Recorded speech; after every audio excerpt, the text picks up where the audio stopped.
Simpulan materi teori organisasi oleh Alvin Watonis dengan NIM 2103010179 kelas D semester 2 program studi Ilmu Administrasi Negara Fakultas Ilmu Sosial dan Ilmu Politik Universitas Nusa Cendana. Pada topik yang pertama, saya akan membahas organisasi dan lingkungannya. Organisasi adalah sebuah wadah untuk sekumpulan orang yang bekerja sama secara rasional dan sistematis yang terpimpin atau terkendali untuk mencapai tujuan yang diinginkan dengan memanfaatkan sumber daya yang ada. Sedangkan lingkungan organisasi adalah segala aktivitas yang mempengaruhi keluar masuknya pendapatan dan keberlangsungan organisasi baik dari faktor eksternal maupun faktor internal. Faktor eksternal yaitu kekuatan dari luar yang mempengaruhi organisasi seperti persaingan, langganan, kondisi ekonomi, dan teknologi. Faktor internal yaitu kekuatan dari dalam yang mempengaruhi organisasi seperti karyawan atau pekerja meminta imbalan atau gaji sedangkan manajer meningkatkan peningkatan kinerja yang lebih tinggi.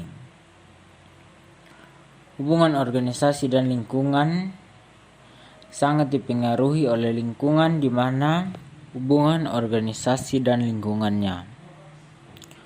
Organisasi sangat dipengaruhi oleh lingkungan di mana dia berada, sehingga manajer harus memperhatikan fenomena apa yang terjadi antara organisasi satu dengan yang lain.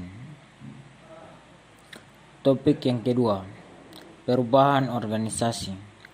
Perubahan organisasi adalah proses yang secara sengaja dilakukan dengan tujuan membuat kondisi organisasi menjadi lain dari sebelumnya atau proses perubahan agar menjadi lebih baik.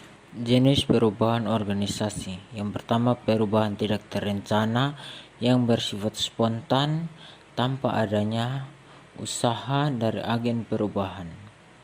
Yang kedua, perubahan terencana dihasilkan oleh agen perubahan untuk menjadi lebih baik. Penyebab perubahan organisasi dari faktor internal terjadi karena adanya konflik atau permasalahan dari dalam organisasi seperti perubahan tujuan, jumlah personil, dan penurunan semangat kerja. Topik yang ketiga, budaya organisasi. Budaya organisasi adalah suatu karakteristik yang berada di suatu kelompok dan digunakan sebagai tuntutan mereka dalam berperilaku. Asumsi dasar budaya organisasi. 1. Asumsi terhadap nilai-nilai organisasi. 2. Asumsi terhadap simbol budaya. Ketiga, asumsi terhadap budaya yang bervariasi. Budaya organisasi kuat yaitu budaya organisasi yang mengacu pada kondisi di mana karyawan bisa menyelesaikan sebuah masalah, menghormati kebijakan organisasi, dan mematuhi setiap peraturan organisasi. Budaya organisasi lemah yaitu organisasi yang setiap anggotanya menerima peran dan tanggung jawab karena takut kepada pemimpin. Topik yang keempat, mengelola sumber daya manusia organisasi. SDM atau sumber daya manusia merupakan individu yang produktif dan bekerja sebagai penggerak organisasi dan menjadi sumber daya yang tidak dapat tergantikan dan menjadi aset penting dalam organisasi.